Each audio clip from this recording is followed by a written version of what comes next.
Example 16.13 इसके अंदर हमारे पास दो मीन्स हैं। दो मीन के लिए अबाउट टू डिफरेंस मीन के लिए मैंने आपको फार्मूला बताया था, अब ये वही टू डिफरेंस के लिए।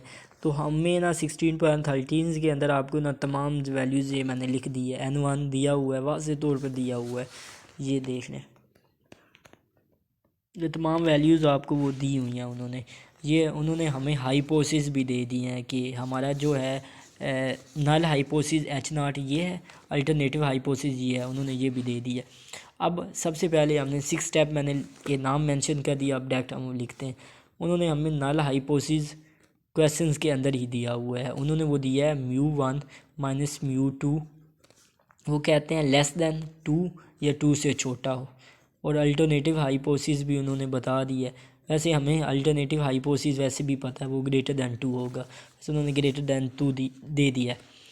लेवल ऑफ सिग्निफिकेंस भी उन्होंने दे दी है, वो कह रहे हैं 0.05। पहले वीडियो में जैसे बताया कि अगर वो ना दें तो हमने 5 ले लेना होता है, 5% पर ले लेना होता है लेवल ऑफ सिग्निफिकेंस। तो उसके बाद हमने थर्ड स्टेप के अंदर टेस्ट स्टैटिस्टिक, मतलब कौन सा यहाँ पर टेस्ट हमने लगाना है।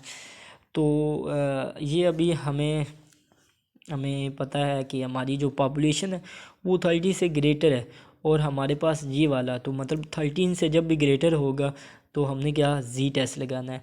तो अभी उन्होंने वैल्यूज़ भी हमें ना हमारे पास जो पॉपुलेशन सैम्पल वेरिएंस उन्होंने दे दी है। तो क्योंकि ये टू डिफरेंस वाला फार्मूला है तो हमारे पास जी टेस्ट लगेगा। जी टेस्ट हमारे पास जी टेस्ट का मैंने आपको ना पहले भी वीडियोस के अंदर, डेफिनेशन वाली वीडियोस के अंदर तमाम फार्मूले हैं। जी टेस्ट क्या होता है, x1 minus x2 minus μ1 minus μ2। μ1 और माइनस μ2 की वैल्यूज़ उन्होंने दी हुई है, हमने दोबारा वो नहीं लिखनी, ये वाली है। μ1 और μ2 किसके बराबर है, तो ये 2 के इक्वल है। 2 के इक्वल भी है तो हमने यहाँ पर 2 लिख देना है।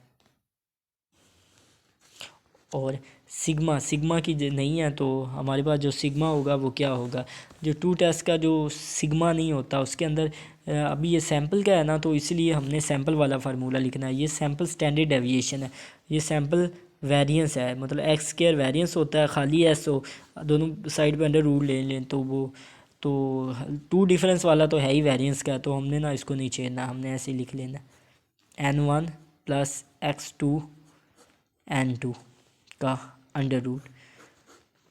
अगर हम ये लिखें तो वही ये अंडर रूट कट जाएगा, s1 over n1 under root plus x2 over n2 under root, ये वही आ जाएगा। ये इसके अंदर ये मीन है, ये म्यू की वैल्यूज़ उन्होंने दी हुई है, म्यू 2 है या 2 से लेस है तब हमने ये 2 लिख लिया है। और यहाँ पर हमारे पास वेरिएंस की वैल्यू दी हुई तो हमने वेरिएंस को वैसे ही x1 स्क्वायर प्लस x2 मतलब वही वेरिएंस वाला लिख लेना है, क्योंकि ये सैम्पल्स की वैल्यू है। स्टेप नेक्स्ट हमारा आ गया स्टेप 4, क्रिटिकल रीजन जी। क्रिटिकल रीजन आपको पता है अल्फ़ा/2 होता है, अल्फ़ा 0.05 है, तो ये हमने पहले भी इसी का सीख लिया हुआ है। अल्फ़ा/0.5 को 2 पे डिवाइड करें 0.25 आएगा। 0.2 को आप टेबल में देखें तो वो हमारे पास जी 1.96 से ग्रेटर आएगा। ये हमने एक नॉर्मल पॉपुलेशन बना लेनी है, ये बना लें या रहने दें, ये सिर्फ आपको समझाने के लिए।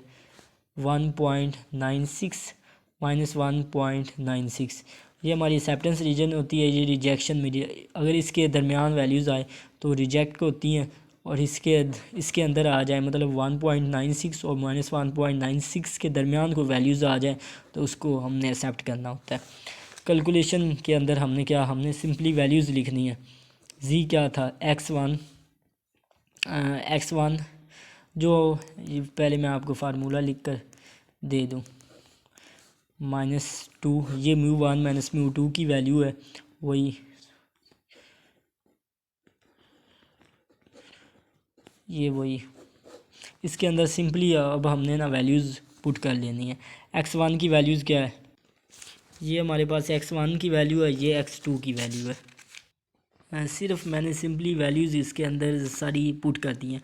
तो अब आपको पता ही है, आपने इन तीनों वैल्यूज़ को माइनस करना है, फिर ना इसको आप डिवाइड कर लें, फिर ऐड करके आप अंडर रूट लेकर इसको डिवाइड कर देंगे तो आपकी हमारे जो आंसर आएगा वो आ जाएगा। तो ये जी की वैल्यू आ जाएगी 2.34, ये 2.34 आ जाएगा। अभी लास्ट स्टेप जिसके हमें नंबर मिलते हैं वो है कंक्लूजन, मतलब हमने अपना रिज़ल्ट लिखना है। मैंने आपको स्टेटमेंट बताई थी फर्स्ट वीडियो में भी, सिंस आवर कैलकुलेटेड जी, जो कि हमारा कैलकुलेटेड जी है। कैलकुलेटेड जी क्या है 2.34। ये अब 2.34 किस रीजन में आ रहा है अब आपको पता ये अब एक्सेप्टेंस रीजन रिजेक्शन रीजन का बता देता हूँ। इसके अंदर जो भी आएगी मतलब 1.96 और -1.96 के अगर हमारी कैलकुलेशन की वैल्यूज़ आए इसके अंदर तो हमने एक्सेप्ट करनी होती है। अगर इसके रिजेक्शन रीजन अभी ये 2.35 है, 1.96 के कहीं जाकर ये इधर वेरीफाई हो रहा है। अगर इधर वैल्यू आ जाए तो हमारे पास रिजेक्शन रीजन में लिखेंगे since our calculated G fall in rejection region में, तो रिजेक्शन रीजन में है सो वी रिजेक्ट। हमने एक चीज़ को रिजेक्ट करना है। रिजेक्ट हमने नल हाइपोथेसिस और अल्टरनेटिव हाइपोथेसिस को ही करना है।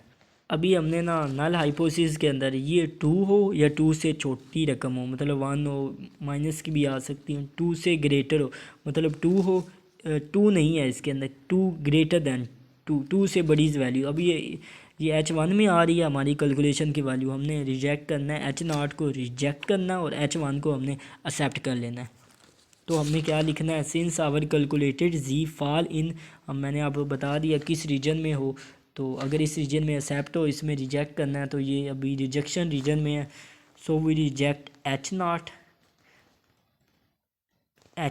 And accept H1। हमने H0 को रिजेक्ट कर देना होता है और H1 को एक्सेप्ट कर देना होता है। ये हमने चीज़ देखनी है। हमने ये जो रिजेक्शन देखना है, हमने ये नॉर्मल डिस्ट्रीब्यूशन से देख लेना है। रिजेक्ट और एक्सेप्ट वाला हमने वो नल हाइपोथेसिस अल्टरनेटिव हाइपोथेसिस से देख लेना।